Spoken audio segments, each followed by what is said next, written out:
Okay, so papakita ko lang sa inyo yung ating mga piston. And ayun, susukatin natin para sa inyo, para sa mga nagtatanong.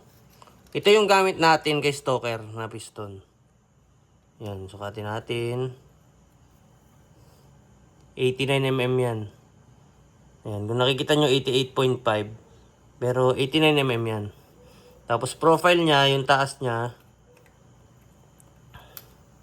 ay 39. Ulit, isa pa. 39. Yan. Ito yung ating gamit kay Stoker. So, ang bigat niya ay wait lang.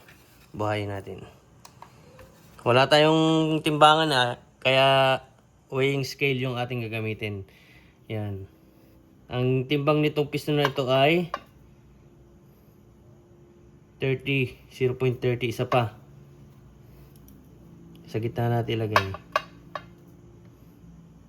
0.35. Ulit, isa pa kasi 0.30 kanina. 0.35 ang timbang niya.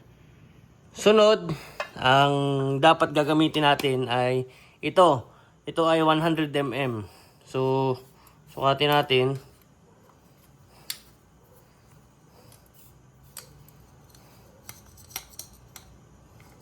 Napakalaki kasi. Tinatanggi ko pa. Ulit. Nasundot.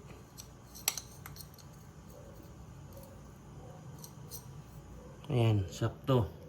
Sarado, 100 mm. Tapos syempre, ang profile niya, huwag na nating sukatin. Di hamak na mas mataas dyan. So, magko-consume siya ng napakaraming spacer pag ikakabit natin. Yan o, tingnan nyo naman kung gaano kataas yan. Para tayo naglulukuhan yan pag ito yung ikinabit natin. Tapos, timbangin natin. Patay na ulit. Buhay na naman natin.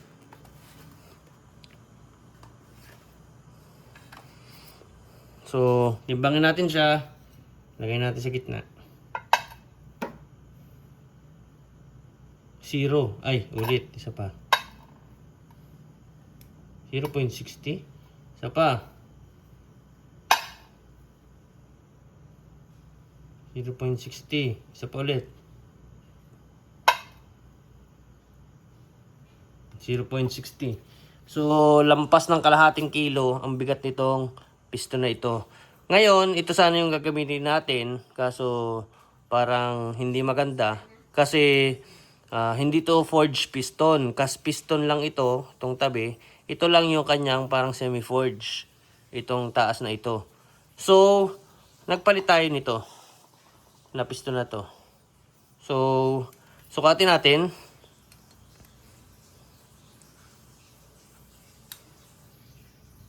₱102 mm.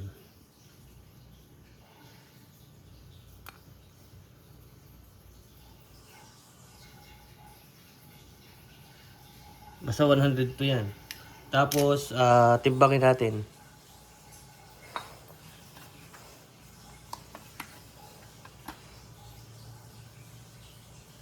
Okay. So, timbangin natin to. 0.35. Ulit, isa pa. 0.35. Halos magkasing bigat lang itong dalawang ito. Sa inilaki nito, halos magkasing bigat lang. So, ito yung gagamitin natin. Yan. Siguro naman, may lakas na idadagdag to. Mas malaki to, di hamak. Ilang mm lang. Pero, tingnan nyo naman. Gaano kanipis yan. Pwede pa natin tong bawasan, tong sleeve niya. Bawasan pa natin yan. Pwede pa yan. Tapos, syempre, ipo-profile pa natin yung taas. Ito, makapal pa yan. Forged piston yan. Kahit pag untugin mo yung dalawa, hindi mo yan ito, mamaya ito basag na. Ito, matigas to. So, ito yung gagamitin natin. Hindi tayo gumagamit ng mga steel bore na 74 mm. Maliit yun, maliit. Yan, ito ang gagamitin natin. So, ayun, habulin natin si Stalker. Try natin kung mapapasama ng part 4. Tingnan natin. Titingnan lang kung aabot. Kung hindi, wala. Kasi si Stalker kasi malaki-laki pang trabaho ang ating gagawin. Kaya, ayun. Yun lang.